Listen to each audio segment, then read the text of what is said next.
Hello from Cheshire and the Oliver Greenall and Josh Guerriero stable, a stable who have had plenty of Cheltenham Festival success in recent years. Watch along as we learn more about Oliver and Josh and get some horses to follow throughout the jump season, including HEROIQUE, who will be heading back to Aintree. Make sure to like and subscribe to Tote's YouTube channel to get all of our stable tours throughout the jump season.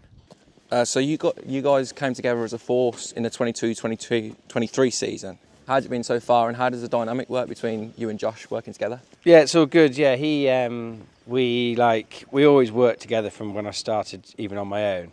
So it was pretty similar to that, really. When we first started together, we tried to do everything as a duo and tried to make decisions together. But it became apparent quick that it wasn't really going to work because so opinionated racing and it's not always the right or wrong answer, so we were just falling out all the time. So we just decided we had very split roles. And then it just was a bit, when I was going to the races, I was sort of half having to sort of pretend that I was doing everything, which was a bit ridiculous. So I was keen to have him on the licence. And yeah, since he's been on the licence, it's sort of gone from strength to strength really. Each season we've had more winners, had better winners, had a couple of Cheltenham Festival winners and stuff. So yeah, it's been a great decision to do. And you touched on you met each other years ago, but I'm guessing you met each other in the amateur ranks when you were both riding. Yeah, exactly. That's how we knew each other. Josh was based down south with Philip Hobbs, and I was based with Mick Easterby up north.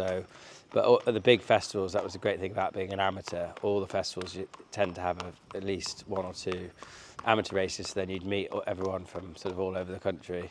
Got to know each other really well, and then sort of when I first moved here, I trained a few pointers. And we used to go down to Devon and meet loads of the other jockeys there and stuff. So yeah, we always knew each other. Brilliant. And you're both quite decorated in the amateur ranks. You've both won, I know, Aintree Fox Hunters and the Cheltenham Fox Hunters. But I suppose how's it gone from competing against each other to now working in a team? Yeah, it's good. I mean, yeah, as a jockey, because it's so much about the horse. You're obviously in a race, you're fighting your own battle, but actually off the track, it's sort of, we all got on really well. So yeah, no, it's worked really well. We've been friends, and it obviously has its moments. It's quite stressful at times if the horses aren't running well, or you've got trouble with certain horses or certain owners. It can be stressful and then can cause issues. But on the whole, it's absolutely fine, really. And you've got a wealth of experience. I read that you started under Mick Easterby and Sir Mark Prescott. Two great characters. Yeah, I worked for Mick for 8 years, sort of as his jockey and sort of helping to run the yard and stuff. So that was amazing. And then I just went I just felt I wanted to go to a slightly different style of yard. Chalk and cheese, the two yards as you can expect. So I just wanted to see something from the other side, really. So I just went there for a couple of months with some marks, and it was amazing experience. I'd like to think we probably trained sort of somewhere in the middle. But yeah, it was great to be in Newmarket. I mean, it's just a different world down there. The amount of horses, and they're all sort of crammed in and using all the same gallops and stuff. So yeah, no, it was good. Both great guys. So you've been around the country, but you settled base here. Is this where you're from? No, I'm actually from just outside Warrington. Okay. We had a farm there, but the family bought this farm sort of when I was pretty young, and it was an old dairy farm, and we just set it up as a training yard, and somebody else rented it, and then they actually moved on, and so it just seemed a good time. I sort of come to the end of my riding career. I probably would have stayed at Mick's forever, really. I loved it there, but just thought I'd give it a go. I farmed, had some cattle, and just had the pointers, and then just got more horses and less cows, really, and it's sort of organically grown. It's been quite nice, really. We started with 6 horses, and now we're sort of up to about 80, between 80 and 90. So it's perfect number, really. And I guess it was always going to be racing for you. I read that you and your brothers all rode, and your dad was heavily involved with Aintree Racecourse in the past. Yeah, Dad was involved. He was a jockey, my dad, and my grandfather and grandmother. So it's always been part of the family. And my mum's from the Weatherby family, so she's sort of heavily involved as well. We didn't actually go racing that much as kids, but we used to always go to Aintree because Dad was involved in that, and we lived just down the road from there. So yeah, we always rode. I mean, it wasn't guaranteed. I was really into the farming, really. I always thought that's something I'd do. but actually just felt so much more comfortable with the horses. So yeah, ended up with that really. But yeah, 3 brothers, we all rode. Jake, my youngest, was a professional. Me, Thomas and Toby were all amateurs. Probably Thomas was probably statistically the best, and Jake, and then me and Toby. Yeah, but we all loved it and had plenty of winners, so it was good. Brilliant. And you said you've got, is it about 90 horses in training now? And there's plenty of scope, I suppose, if you wanted to upscale it. But how are you with the running of the business at the moment? You're on the up, I suppose. Yeah, we're on the up. I think, like everyone says, just want to improve the quality, really. 90 is perfect for us. I'd never say never that we won't increase, but I think it just feels comfortable. I think if we were going to increase now, we probably need more gallops, more walkers, more staff accommodation. It's probably a big leap. We're sort of at our limit with all the facilities, probably. So feels good at the moment. Just getting the quality up is the key, really, which we are doing. I think when we started training, our average spend was 15 grand, and then it sort of crept up to 30, and now we're probably nearer to 60. So obviously we know with horses money doesn't buy winners, but it definitely helps if you can just be spending a bit more money and get a nicer type. One thing I identified when I was going through your horses was the sourcing of the horses from sort of Irish point-to-points and France. You don't seem to miss with many. They all seem to be really pretty good and turn out to be top horses. So who's behind that? Who's the Shrewdy? Dan Asprey's worked for me from since he left school at 16. He's always been real sort of great on his form. He learnt to ride here and he worked here, and now he's out on his own. He buys for a lot of decent flat and jumps trainers, so he buys the majority of ours. So he's just looking all the time, trying to find, and we have no particular sort of set rule where we buy and what time of year we buy. We try and just buy throughout the year, so it means that if one crops up that looks the ideal type, we can go and buy it, which is good, really. And that's the great thing about having the syndicates. You can always have a couple in the shop window that we can then buy. So I think not trying to be too set and being flexible the time of year we can buy is good. So yeah, we buy from Ireland, France, the UK, Germany, yeah, just whatever seems to suit. So we're not pigeonholed into sort of one type of horse, really. And you have got some big owners in the yard like J.P McManus and such, but I know you're quite big on syndicates and you've got your own one here, haven't you? Yeah, we run quite a lot of syndicates. We have sole owners as well, but what we tend to do is how we started was we buy a horse, we'll put it into shares, we'll sell that syndicate, and then we'll move on. We probably have 2 or 3 sort of on the go at one time. Yeah, it works well.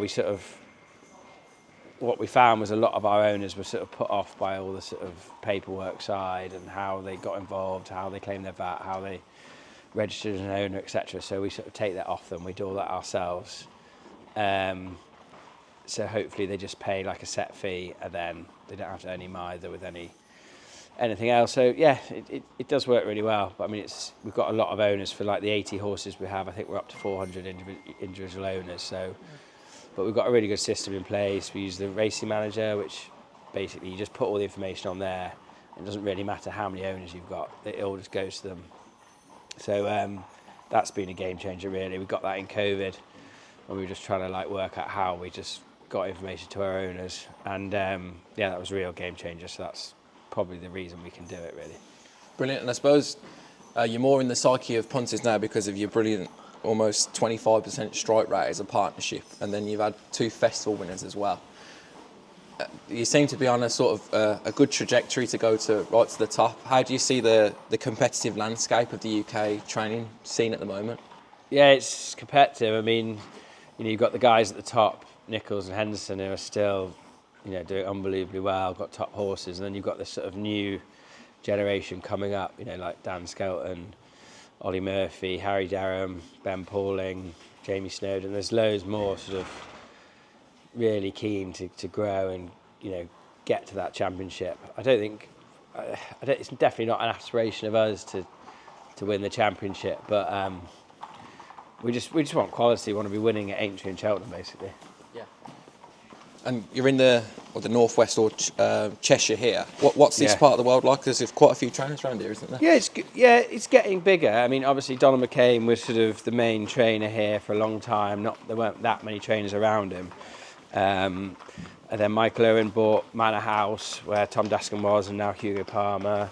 And then, yeah, it's just there's probably sort of 6 or 7 in the area. So it's pretty good. We've got good vets, good feed merchants, good suppliers. But it's not too crowded, so we're quite lucky with staff. I think some of these racing hubs, the staff can easily move around, where it's a bit more difficult for them to do here, so that's handy. It's quite a lot of people ride sort of in the northwest. On the Wirral and Cheshire's quite a lot of horses about, so we get a lot of people who leave school who have ridden as children, which is good for staff wise. So yeah, it's a great area, good roads. You know, we've got great local tracks. Jumping wise, we've got Bangor, which look after owners really well.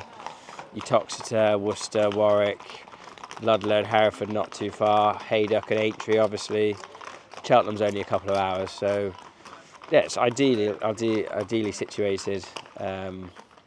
And like, we're so quiet here, it's so nice. You know, we don't have, has its issues, we have to look after our own gallop and stuff, but I think just for the horses, just being able to like chill out and it's being so quiet, and they can just go to the gallops, and if we get like a keen one or a buzzy one, we can make sure it goes on its own and stuff, where when you're on a public gallop, it's so much harder to do that. So yeah, it's pros and cons, but yeah, it's a good area.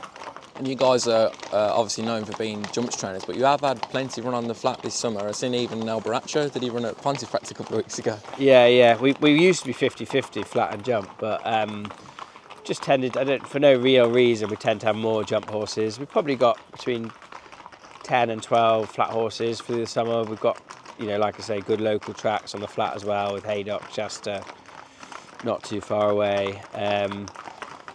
They seem to be making the summer break longer and longer for jumps, and whether that will continue, I'm not sure. So whether we'll just try and get a few more flat horses. It's pretty important for us that we have horses in training all year round. So I think it's something we'll look at, whether we have a few more flat horses going forward.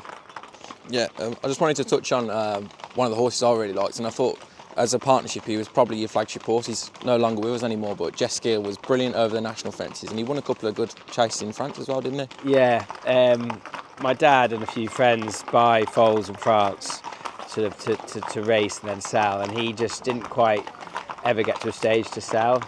He took a bit of time to win his races, and for whatever reason we couldn't sell him, so we kept him in France. He won some good races, then he went a bit off the boil, so we just thought we'd bring him over here and go 100 chasing with him.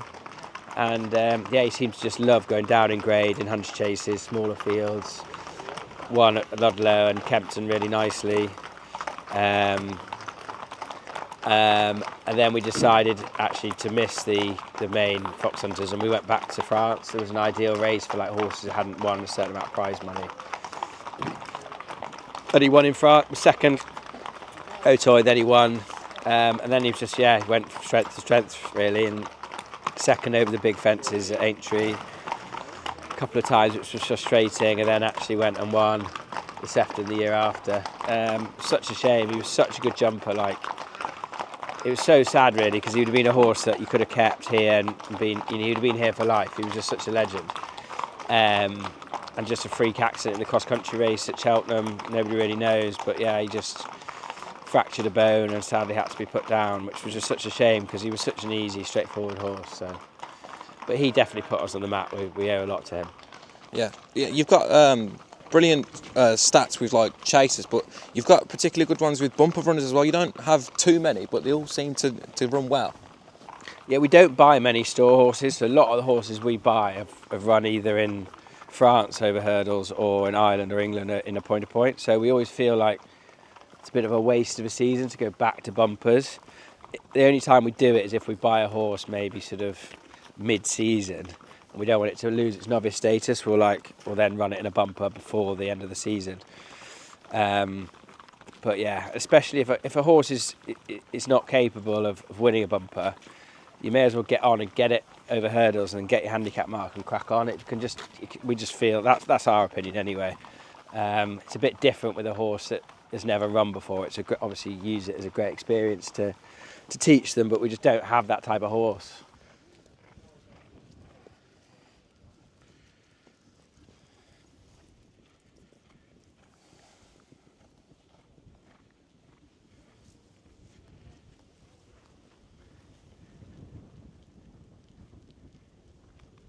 you down for? 2 one way? Yeah. Go a tiny bit slower. I just wanted to ask about jockeys. You use obviously Henry Brook a lot, Toby Wynn. How does that sort of mix work?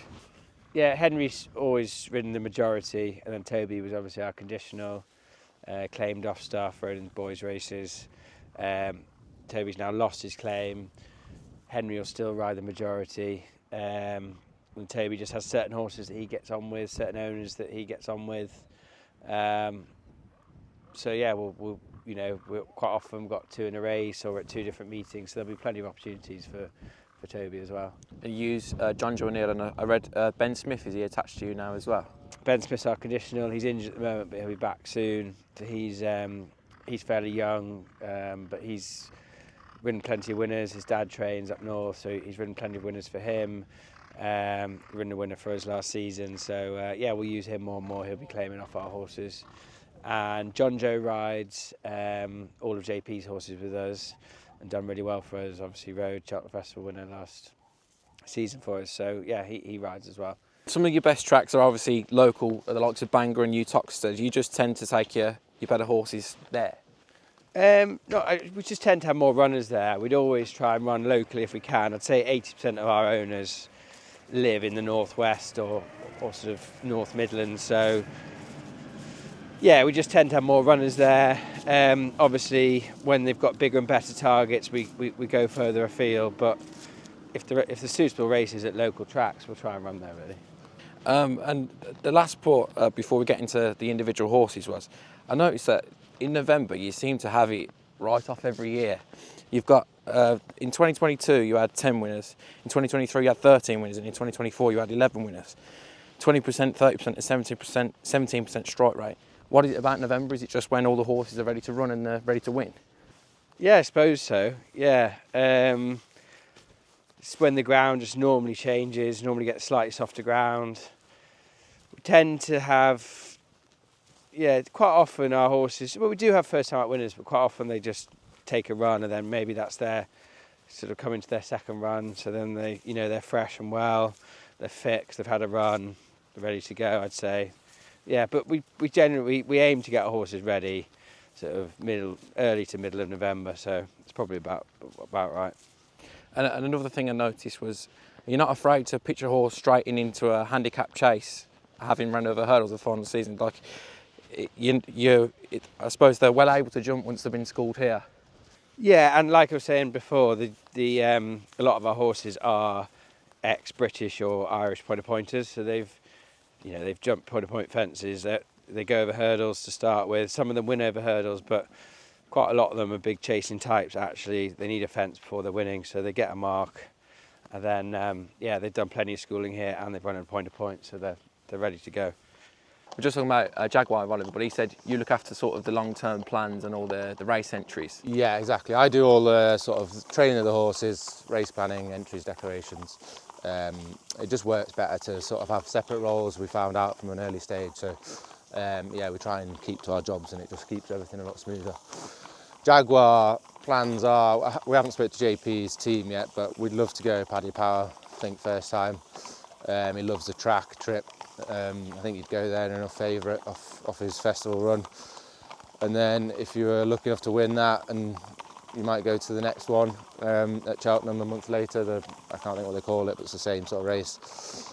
And then you're sort of looking at things like the RHINO at the festival if you do keep improving. So that's the dream, and hopefully he's the type that should keep improving. He has done up till now, and he still looks like he's physically improving. He's so big, so that's hopefully a rough plan, but until we speak to JP's team, we're not 100% sure. And would he stay at the like intermediate trip then? For now, I think he definitely will get 3 mile. He stays very well, but till we need to, we'd probably rather not. Just try and keep a bit up our sleeve. Hopefully he'll improve again when he goes 3 miles, so we'll try and keep that for when we need it.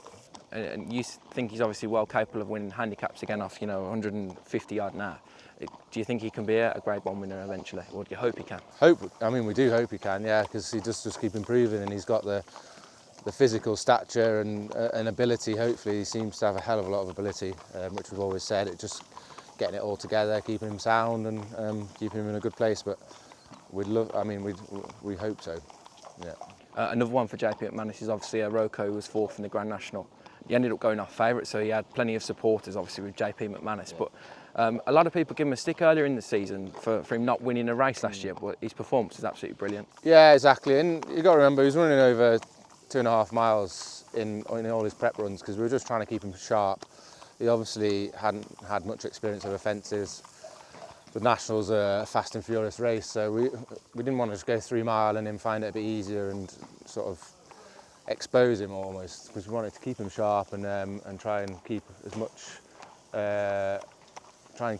keep him as fresh as we could without going to the well too hard too many times. So I think they were good they're all good performances really, and like even at Kelso you're getting beat by a Grade 1 winner.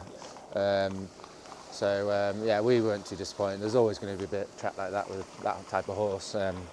So yeah, no, we were delighted, and we'll probably try and do the exact same route, to be honest. Go Haydock for the graduation, because he didn't win last year, we can still go in that.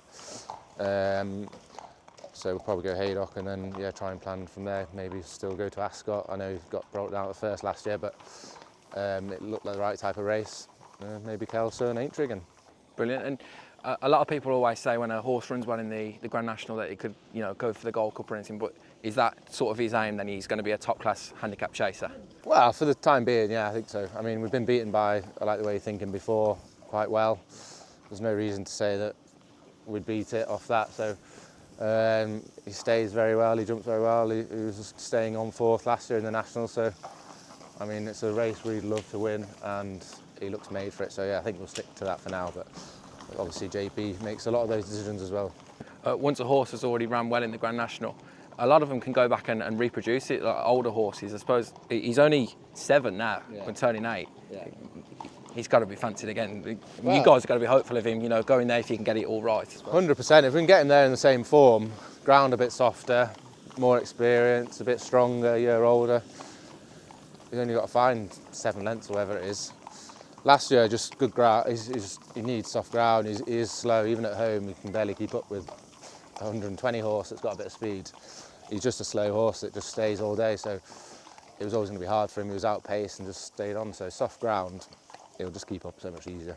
When you go to the race course, is that the horse from this stable that people are asking you about? How is he? Where's he going to run? Yeah, definitely. Yeah. That was the amazing thing last year. Even just in the village, you'd be walking on the co-op and you'd hear someone say, "Oh, seeing IROKO's favourite, the lads that train down the road." It's so nice. It created a bit of an atmosphere in the village, and yeah, he is the sort of horse that everyone talks about from our yard, really. JAGWAR sort of following him closely, obviously, but yeah, it's nice to have him. Brilliant. And another one that's an older horse, but he's very consistent. It's HOMME. Yeah, he's been a star for us. He's just been unbelievable. He's our first Grade 2 winner.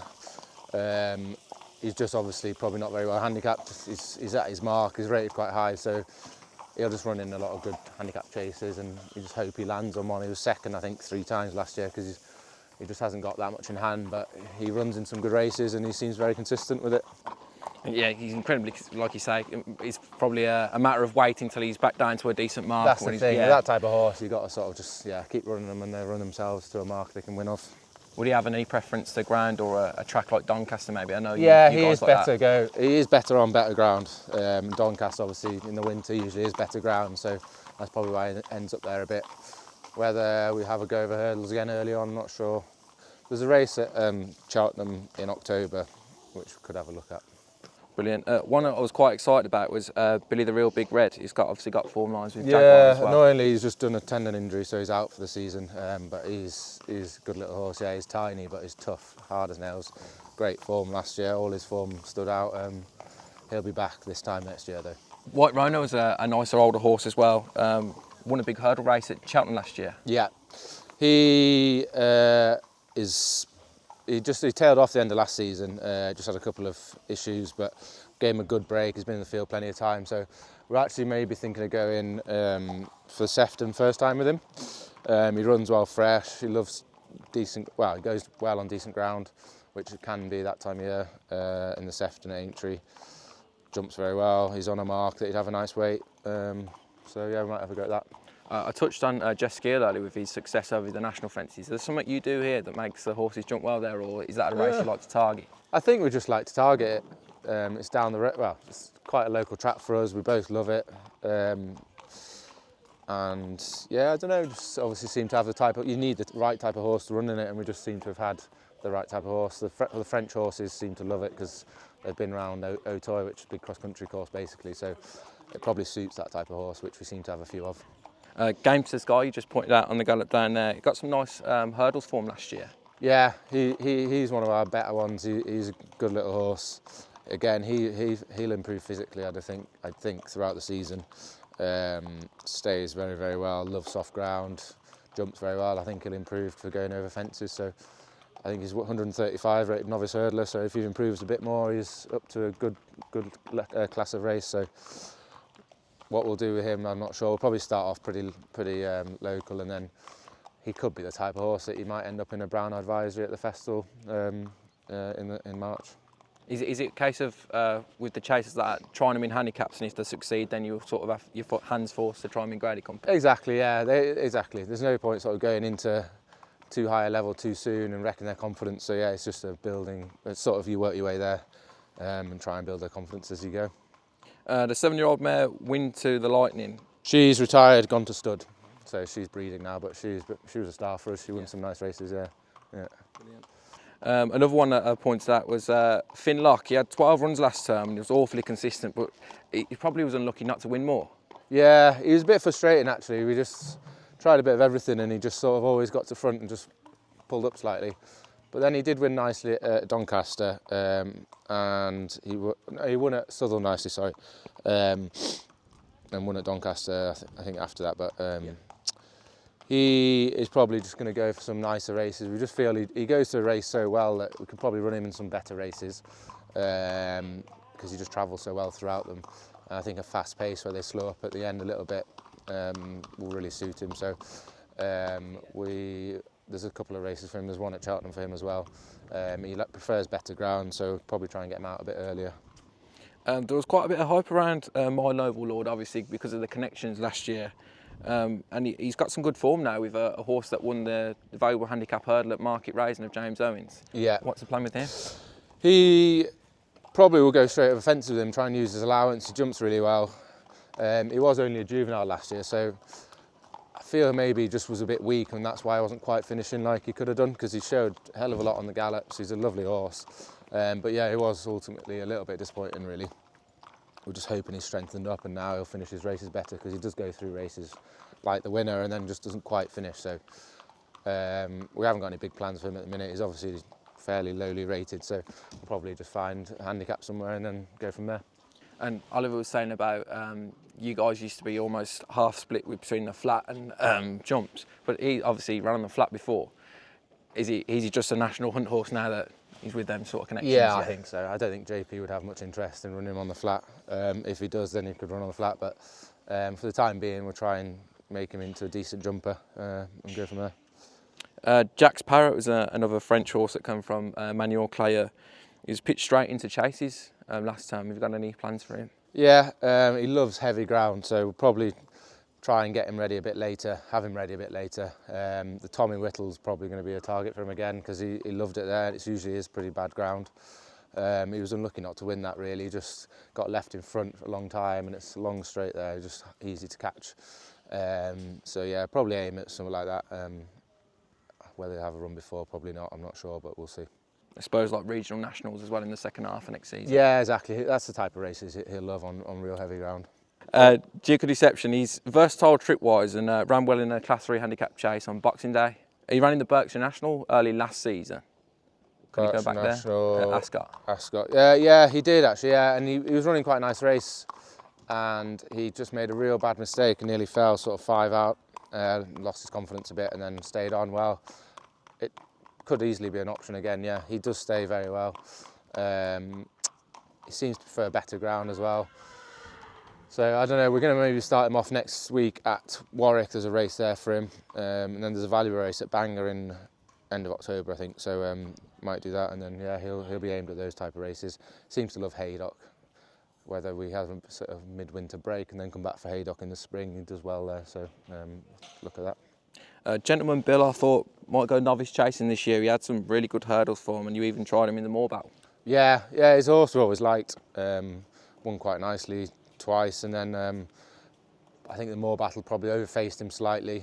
It was very fast and furious, and it's quite a tight track. He just struggled and then lost his confidence. So we just couldn't really get him back from that and ran out of time. So yeah, he'll go novice chasing. No big plans for him again. He seems pretty versatile with ground, but try him probably running a handicap chase locally and then sort of aim him a bit higher after that if he does well. Brilliant. And Kiwoo's owned by the Haydock Park Racing people. Yeah. He ran well on Swinton Hurdle Day there last year, and his mother was a winning chaser. Is that the plan for him? Yeah, definitely. Yeah, he's been schooling over fences. He's very good. He probably schooled over fences plenty in France as well.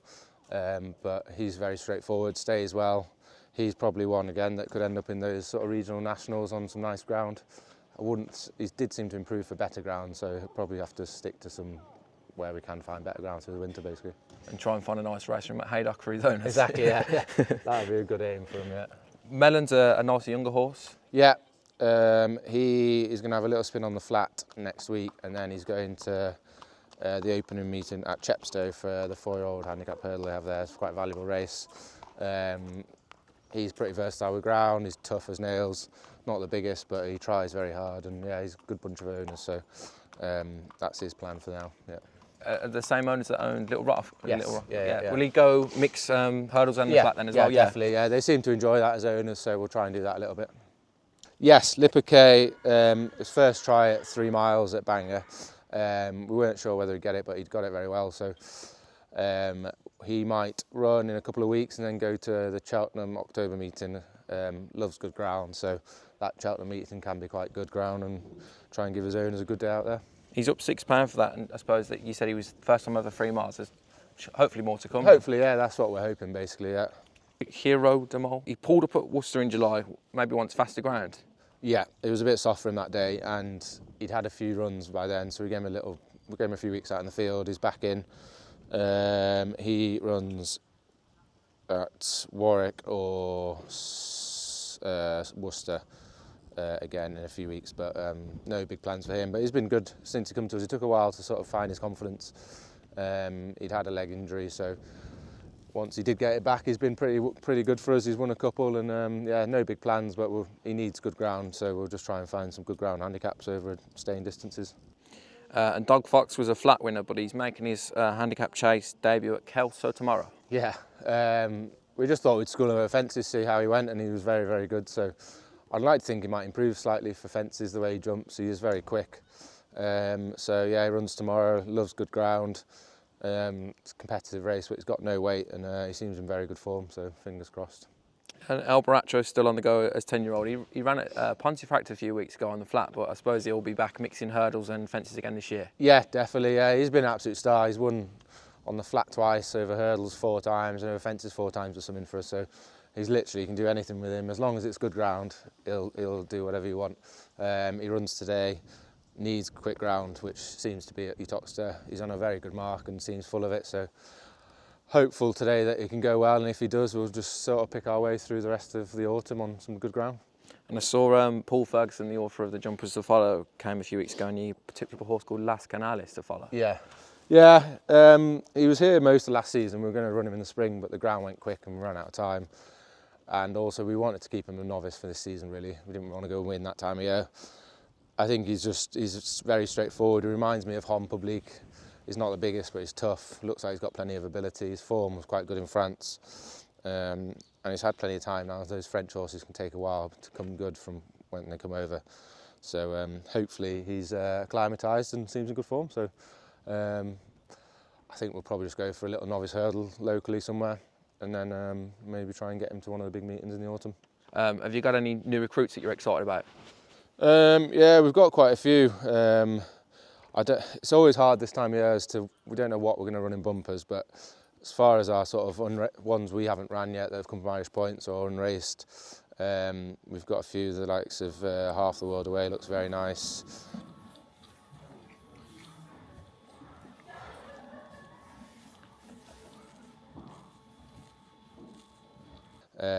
US Marshall looks very nice.